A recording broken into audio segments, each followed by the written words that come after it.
depending where you are on this planet. Thank you so much for joining the Bisimoto Tech Tuesday show. I'm here at the Bisimoto headquarters, and forgive the disarray behind me. Forgive my red eyes. I'm so tired. I've been working like crazy, barely sleeping. This shop is madness because we trying to get ready for the SEMA show. There's even another car right there that came in. You can see her ahead of me, which came in last week, and there's so much going on. But we are here. We are pushing through. The team is running around like crazy, picking up parts, dropping up things, going to water jet, picking up boats. We're still ordering stuff from the dealership. Thank you so much, Honda of downtown LA, for being such great advocates for us and allowing us the opportunity to do well. Thank you so much for Porsche for providing us just magnificent cars to do great things with. JCCS is this weekend, which is amazing. So you see right there is the Odyssey, getting ready for that. We also have a Pajero coming out there and a new wagon that many of you have not seen. Josh Wonderbread, good afternoon. Right on your lunch break, impeccable time, which is good. And I have you, Josh, here on IG. I have YouTube live going on as well. I also have our good friends from TikTok live and direct and through podcast networks, whether you're driving, using the loo, working out, traveling, jogging, whatever you may do, you can listen to me via Spotify, Podcast Bean.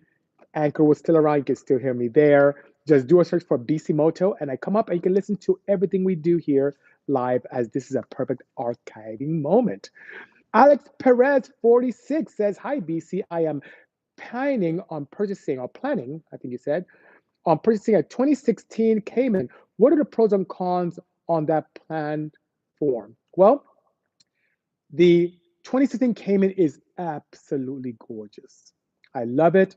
In my opinion, handles way better than any Porsche 911.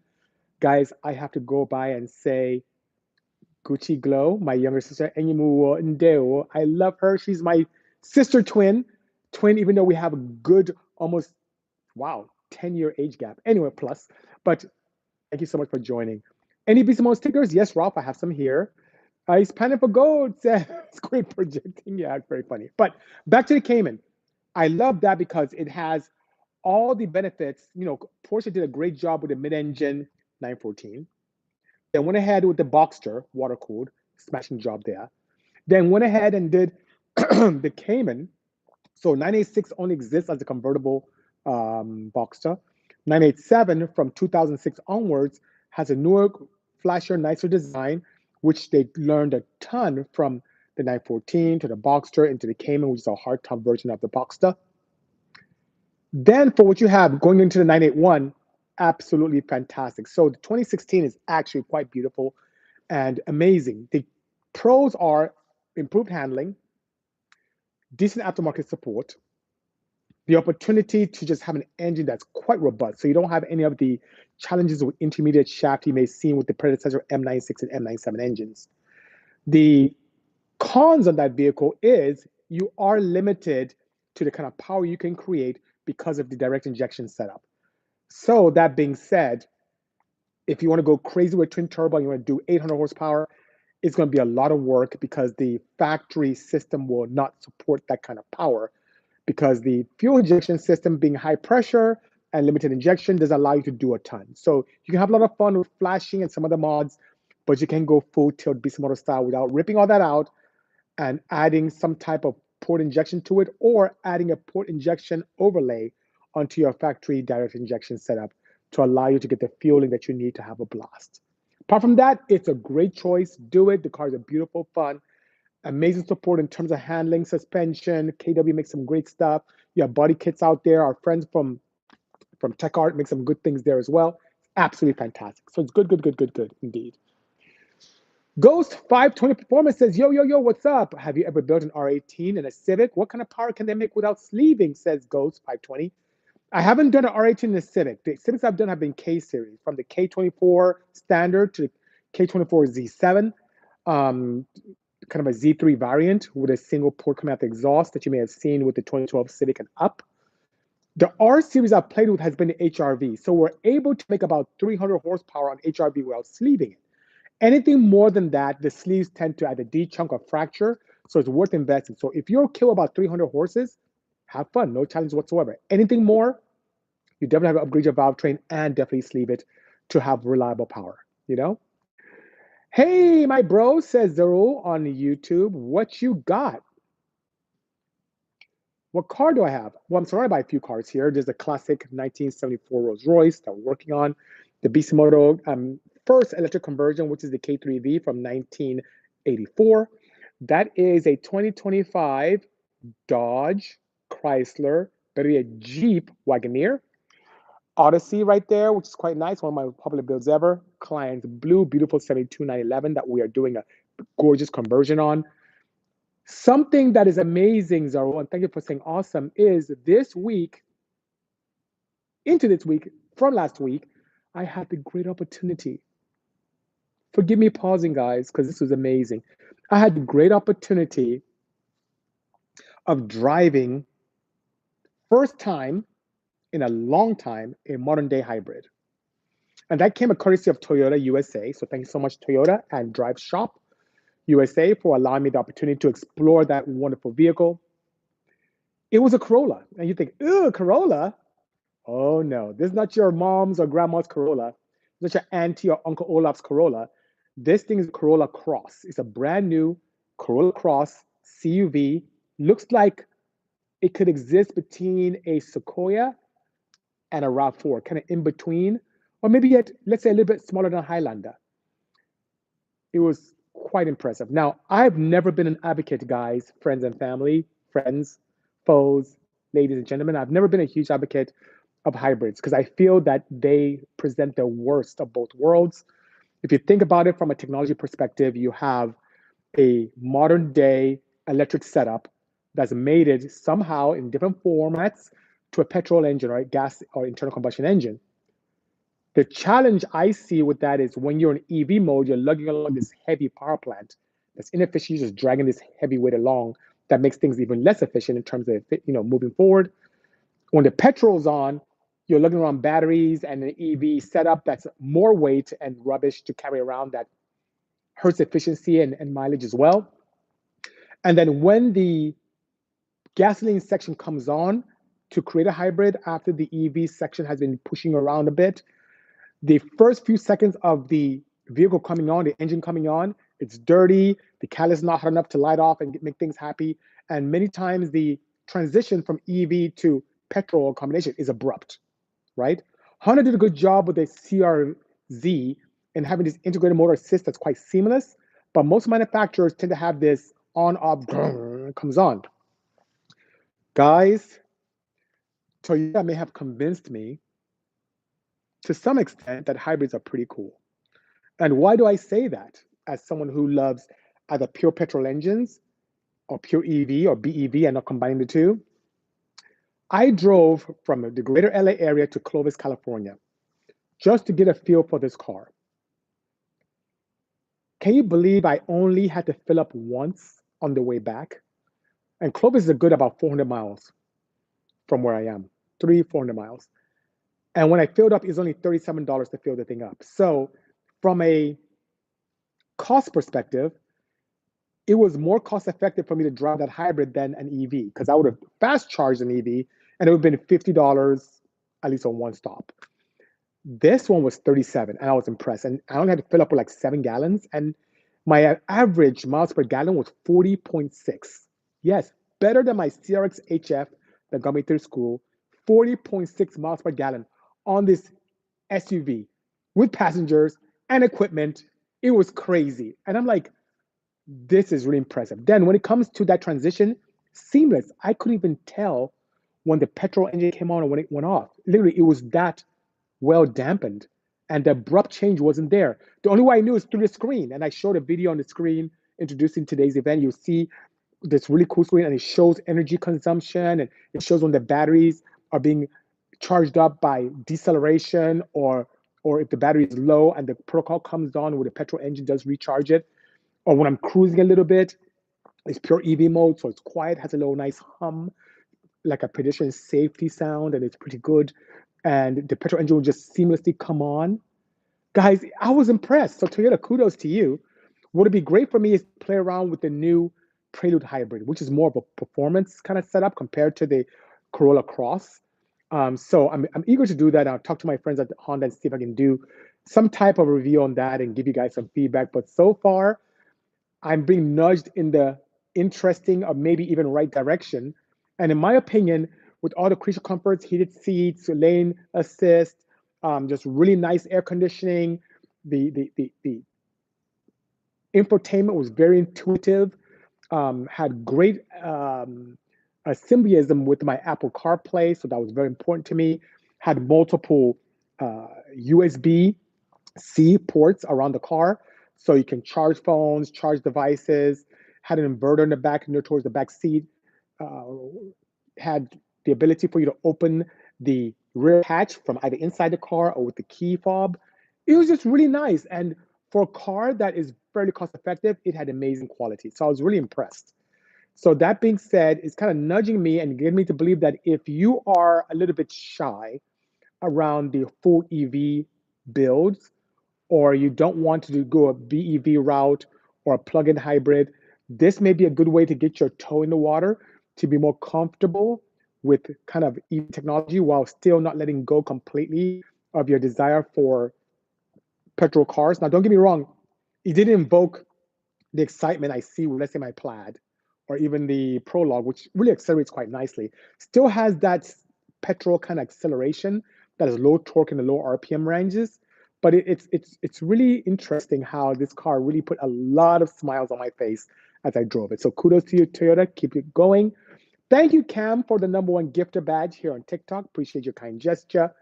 I drive a C8 Jeep with a Cummins F28 swap, says Retro Wave Universe. That's pretty cool. The one interesting thing is if I had to create this magical hybrid, I'd rather have something that ran on renewable fuels than standard petrol. Because once you refine the crude oil and get the petrol, it's gone forever. There's no way to recoup it. However, with, let's say, E85, using biomass, corn, not very good yield, sugarcane, I like the fact that that is something that you can consider as a renewable fuel and you can keep making and make it without having any challenging effects on the environment.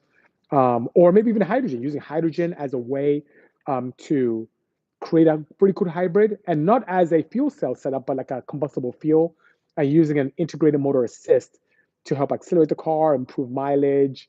You with deceleration or low power output, you can put energy back in the battery. I think it's pretty good. Yeah, APM Auto says hydrogen. Yes, I agree with you indeed. I agree with you indeed. Do. Warrior Fella said, hello, BC. If you've watched the Formula One movie, what did you think about it? I haven't yet. I know Brad Pitt is in it. I heard some good feedback without them messing up for me from friends. I saw the media was kind of hard. Like, there's no way someone that age could be able to compete in F1. It's a movie. It's not real life, but nonetheless, maybe it can happen. So, tell you what, I will watch it soon. I'll let you know. Hydrogen is the future. I agree, says Rotoway Universe. Yes, there's a great opportunity there, even as not only a fuel cell, but as a combustible fuel. The reason I don't like it as a fuel cell is because you cannot charge the battery fast enough to have a high performance application easily.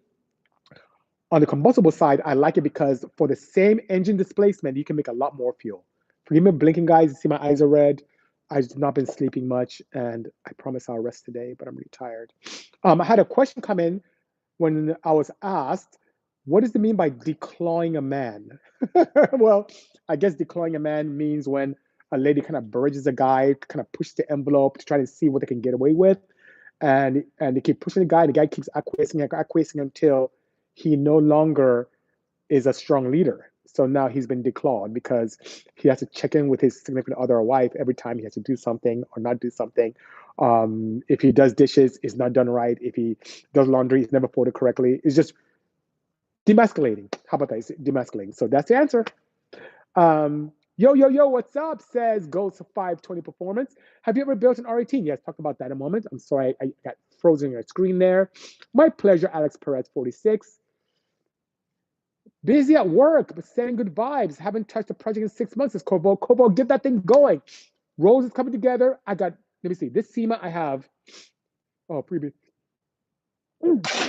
Oh, excuse me. I am not feeling well, guys. I need to rest. I'm hoping I don't have to depart because I have so much work to do.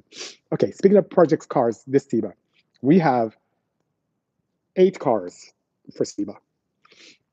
Crazy, right? Of those 8 cars, I would say 1, 2, 3, 4, 4 petrol, 4 EV. 4 petrol, 4 EV. So it's a lot going on here, but get that thing going. We need more cool EVs out there, Corvo. Make it happen. Corvo is a fellow engineer who I love very much. Great guy, very creative. And we need more creative engineers. Most of our peer engineers go to school, get a degree, get that paper, get a job, and just work within the confines of a box. Corvo thinks out of the box, so do I, and that's why him and I get along so well. Arab781 gave me a number 3 gifter badge. Thank you so much. Appreciate that. So did Richard. Richard already said MX Dima too. Gave me one as well. Your legend says Arab7. Thank you so much. Appreciate the kind words. Let's see here. 8 cards for SEMA. That's a crazy amount of work. It is. And honestly, as I think back, this is probably the most cards I've had. So here are the places you need to go when it comes to SEMA. If you want to see some of the Bisimoto builds, definitely Central Hall is the mecca.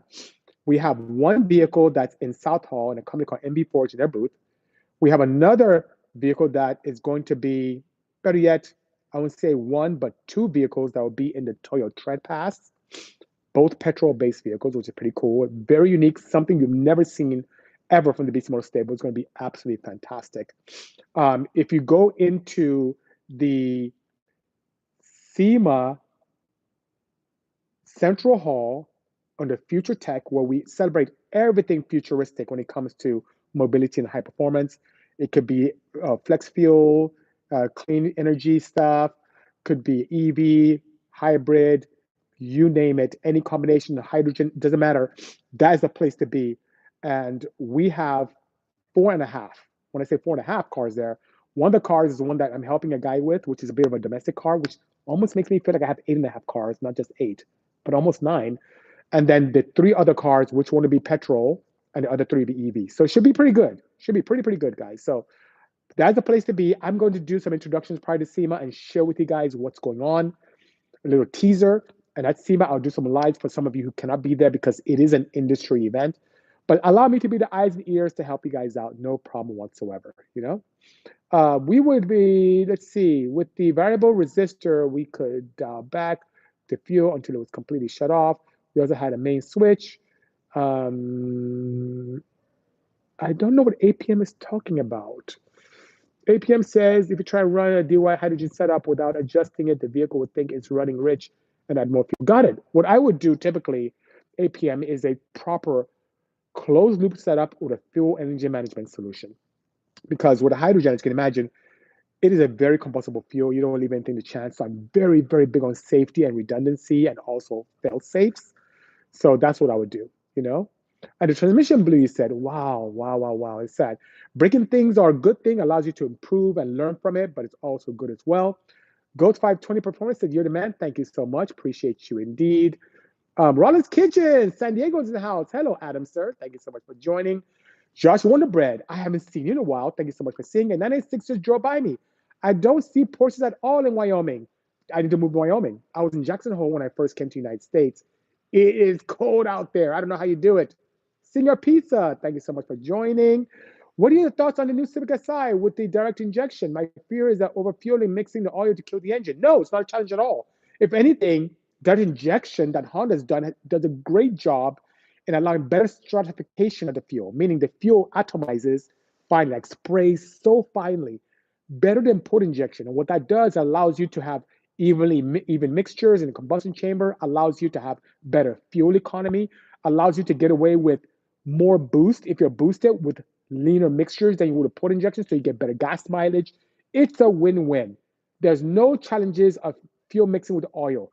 The only way that can happen is if your rings are suffering. And that can happen with any type of internal combustion engine, whether it's port injection or direct or the combination. Not a challenge whatsoever.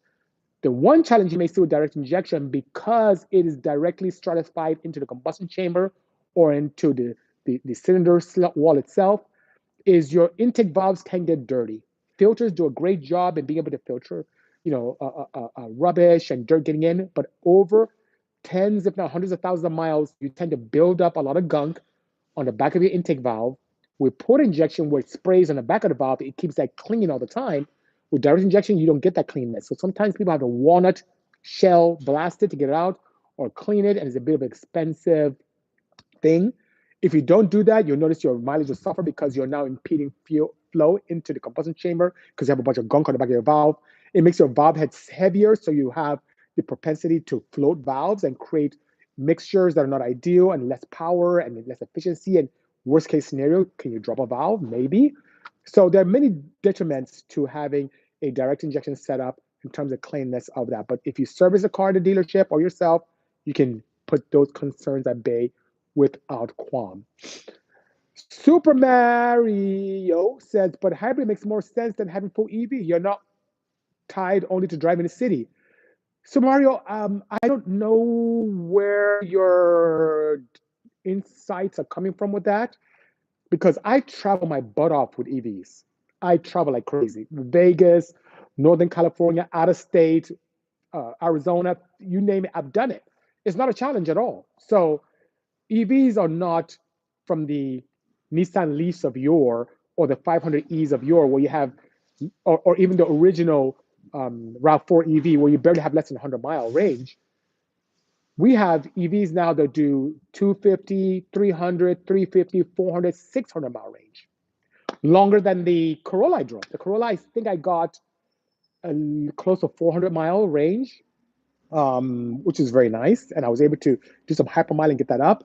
But I feel for individuals who are, and this is a true statement, some people are just terrified of electric cars. Maybe because of some of the misconceptions that you just shared, Super Mario, maybe a strong one. Big Oil has done a great job in creating even more frightening opportunities for people who are EV curious. And for those individuals, that's okay. Not everyone is an early adopter, whether it has to do with cell phones, laptop computers, or even automobiles. Some people like myself, and I consider myself an early adopter, and even I was giving resilience to EVs because of what I heard. In 2018, if you watched Tech2sDay during that year earlier, I could care less about EVs. Matter of fact, I use this platform to talk crap about them. And now I embrace them. They're amazing, they're fast, they're fun. I get disappointed when I walk into or drive a petrol car. I just get disappointed, whether it's performance to performance or street to street or base to base. And when I say street to street, it's like me comparing the Model 3 that I have here on bags to, let's say, the factory RAV4. Or if I'm comparing my K3V back there to a Corvette, to a C8 Corvette, that is way faster, way quicker, way more enjoyable. Even I built this to kind of be in the same realm as the 5th-gen Viper, which made 630 horsepower, got about 130-mile range with a full tank. I built this car to mimic that because I had my black GTS at the time. And even though they make the same horsepower, the torque is way different. So this is way quicker. Instead of 3.5 seconds or 3.3 seconds, 0 to 60, that does 206. In terms of quarter mile, that would destroy it. This has immediate torque. I was breaking axles like crazy. Never broke axles in my Viper. And it's just really, really awesome. So that being said, for individuals who are curious and don't want to make the full plunge head first, a hybrid may be the way to go. The advantage I saw driving the Corolla Cross, was that not only was I able to get far distances without having to stop, I had the opportunity to fill up with $37 to fill up the tank. And that was pretty cool. And I loved the technology where there was a seamless transition between EV and petrol. Would I buy one? I still kind of lean more towards full BEVs or full petrols, but it's kind of nudging me towards something nice. So you never know. You never know. Dayton Area Car Talk reporting. Good seeing you, sir. Thank you so much. Do I have any favorite car museums? Absolutely. The Peterson, that's my place to go. Not only have I visited Peterson a ton of times, we've done team builders with the group here. I like taking my team there to kind of relax. We get some lunch, kind of hang out. It's a beautiful place, especially when they have cool displays like Porsche or the Tesla display or the lowrider display or the Nissan GTR display. We've done really great stuff there. So that's my favorite one indeed. 2013 EcoBoost, twin turbo, Ford Flex, capable of 600 horsepower, but the weak point is transmission. Any ideas? You know I'm crazy. There are companies that can reinforce it. If you need to call, what's the company's name? Not Tremec. I'm drawing a blank. Bergen. I would get this name for you. There's a company that makes upgrades for that EcoBoost. That's amazing. Oh, I keep Kennedy. It's not Kennedy. I'm trying to think of the name. It'll come to me. If not, I will bring it up next Tech Tuesday. I've used them. They've done some dog engagement stuff for me. They're always at PRI every year. Midwest company, Tony gearboxes. Please, please forgive me. I'm drawing a blank because I'm so look at my eyes. See where my eyes are? I'm just so tired. So forgive me. I will get to you soon. However, the EcoBoost is a very potent engine. As a matter of fact, we did something that's early on with the first inline four EcoBoost engines that we built for Ford. We showed the potential, even though it was a very laggy potential, we're able to make a 900 wheel on that. It was amazing. And that brings me to something that I want to talk to you guys about. None of my projects are successful without the very strong basis of components that allow me to build said projects. One of the things that have been an Achilles heel for me, especially as I got into turbocharging, was being able to keep boost where it belongs from the turbo into the intercooler and straight into the engine. And sometimes you have things that pop off, like you put on your clamps, you have T-bolt clamps, and you have these couplers that are kind of silicone based, some are rubber, and they don't stay on with high boost. We've done everything from spring Aquanet on it to kind of hold it in place, and we put T-bolt clamps, and that works a little bit, but it looks unsightly and can pop off in the worst time when you're having fun or when you're tracking, trying to make money and win a race. Luckily for me, I found this company that made something that looks almost like Wiggins. I had a 7 Wiggins clamp architecture, but it was way more cost effective and had way more deflection than Wiggins. And that's my friends from Vibrant. Saw the company and they came out with the first, they're now called HD clamps, but initially they were called something a little different, which I don't really have to get into. But this is the latest and greatest HD clamps from Vibrant. And I'm going to open this up and show it to you guys. And this is like their 3rd generation as far as I'm concerned.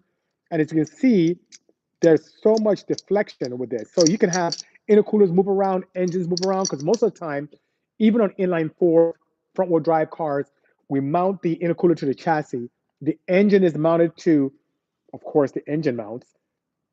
But the engine does tend to move and the intercooler doesn't. So you need kind of some of that deflection to allow for that movement. Otherwise, your hoses break off, you break welds, you break pipes, all kinds of things happen. And what's so clever about this, which I love, is the fact that you have this kind of locking pin mechanism that stays in place, and then you can just push down right there, and it comes apart. And typically, you have the mating sleeve that helps with sealing, so you can see inside. And then these get welded to each pipe. These are 3-inch. It gets welded to each pipe. There are rubber or Viton O-rings that go around this. With a little lubrication, you slide this on, and it creates a perfect seal. And this seal doesn't break for multiple deflection angles. And then we're done to kind of put everything together. Voila. It's kind of hard to do this without having pipes on the car. But let me put this down and help myself here.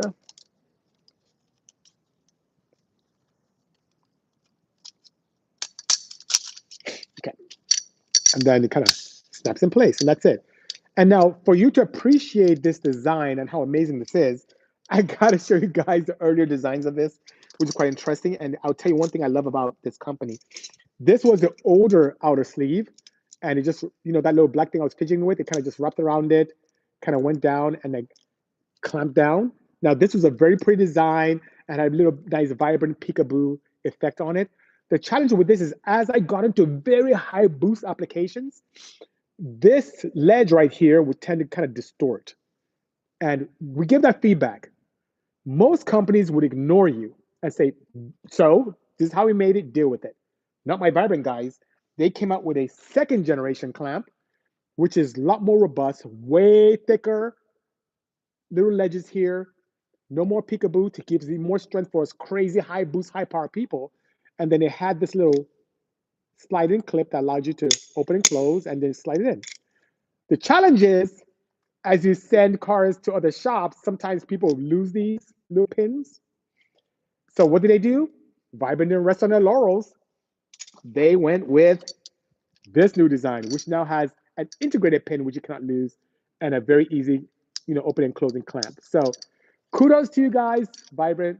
Thank you so much for making such great products. I'm making my life easier and making my customers very happy when we build cars for them. Really appreciate you guys a lot.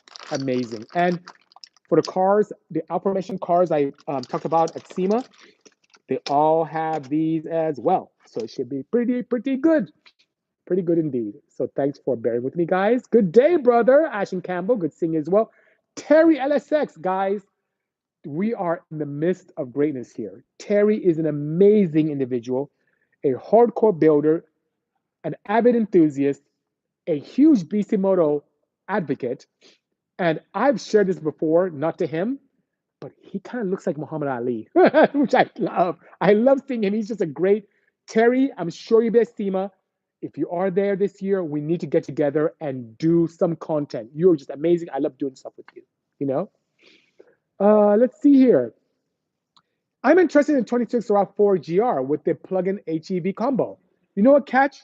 MP, let me know how you like it. I may get one of those and play around with those too because I've now had the integrated motor assist set up with a Toyota. I want to play with a plug-in hybrid and see how that works. So let me reach out to them and see if I can get one of those plugins and give you some feedback on my experience there as well.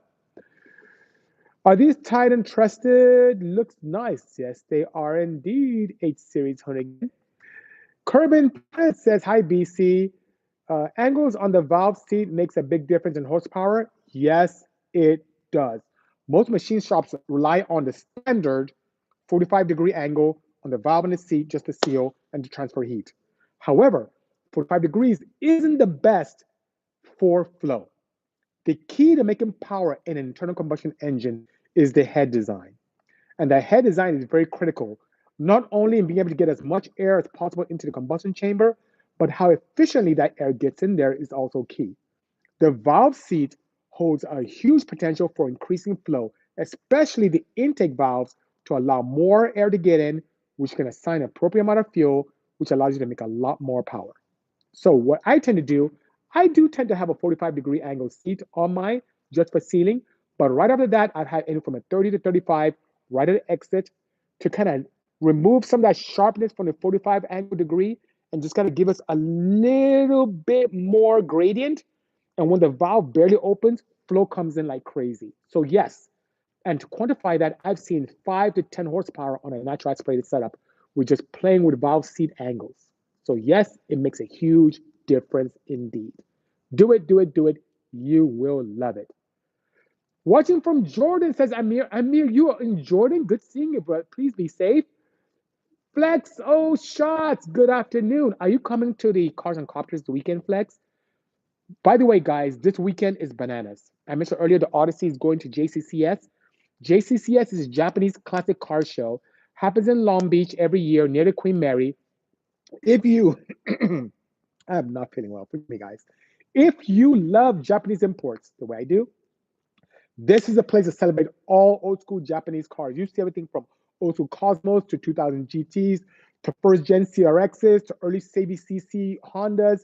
You see old school Mazdas, Cosmos, RX3s, RX7s, R100s, you name it.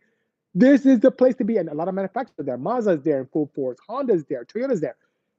If you haven't bought your tickets, buy them today. This weekend is going to be bananas, and I'll be there with 3, not 1, not 2, but 3 cars in tow. The Odyssey, we're bringing out a Coupe Pajero and a wagon that many of you have never, ever seen. It's going to be amazing indeed. So please come out.